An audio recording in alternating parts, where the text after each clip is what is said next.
Unahan ko na po kayo, wag po kayo magbibigay ng 50 ha, kasi 50-50 rin po kung pupunta kayo sa langit o pupunta kayo sa impyerno ha.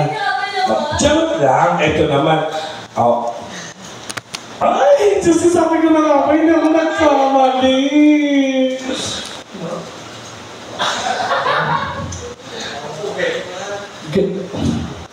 Oh, ay, Diyos ko. Ito na, pipray ko na lang. So naman, Diyos ko, nakakatuwa. Parang tanga to.